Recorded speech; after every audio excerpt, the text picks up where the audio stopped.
Christ under the rubble. We are angry. We are broken. This should have been a time of joy. Instead, we are mourning. We are fearful. More than 20,000 killed. Thousands are still under the rubble. Close to 9,000 children killed in the most brutal ways. Day after day, 1.9 million displaced, hundreds of thousands of homes destroyed. Gaza, as we know it, no longer exists. This is an annihilation. This is a genocide. The world is watching. Churches are watching. The people of Gaza are sending live images of their own execution. Maybe the world cares, but it goes on. We are asking here, could this be our fate in Bethlehem, in Ramallah, in Jenin? Is this our destiny too? We are tormented by the silence of the world.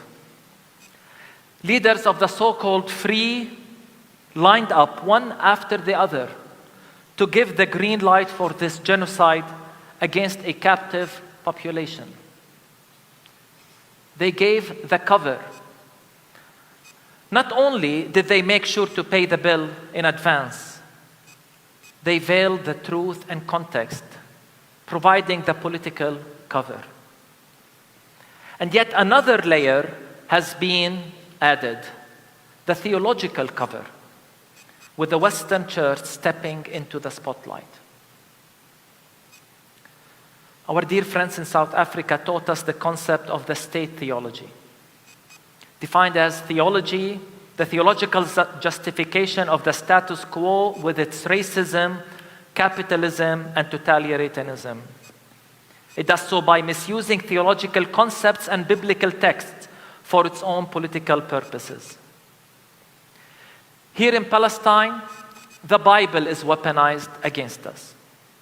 Our very own sacred text. In our terminology in Palestine, we speak of the empire.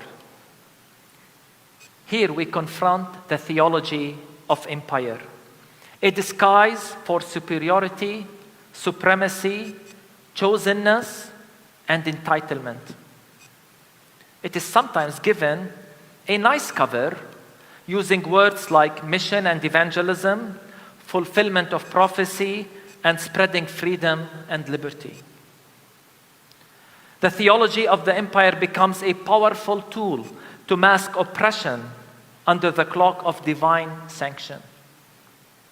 It speaks of land without people. It divides people into us and them. It dehumanizes and demonizes the concept of land without people again, even though they knew too well that the land had people, and not just any people, a very special people.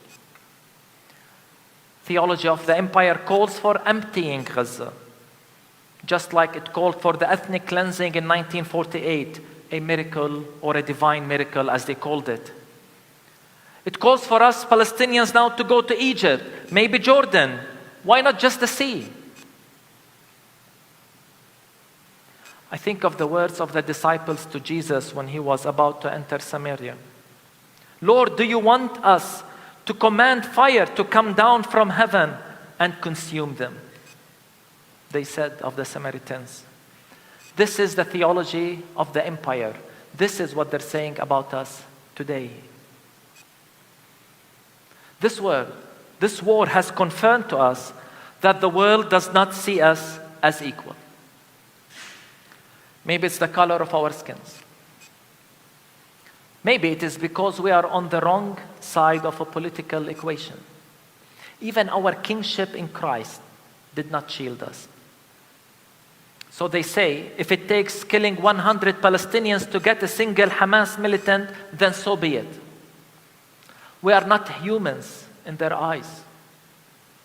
But in God's eyes, no one can tell us that. The hypocrisy and racism of the Western world is transparent and appalling.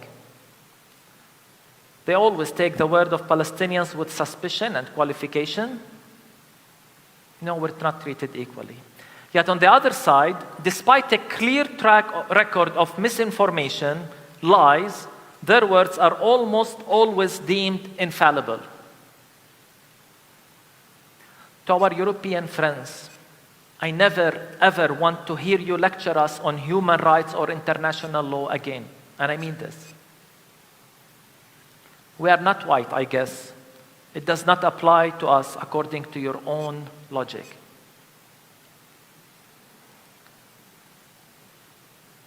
In this war, the many Christians in the Western world made sure the empire has the theology needed. It is thus self-defense, we were told. And I continue to ask, how is the killing of 9,000 children self-defense? How is the displacement of 1.9 million Palestinians self-defense?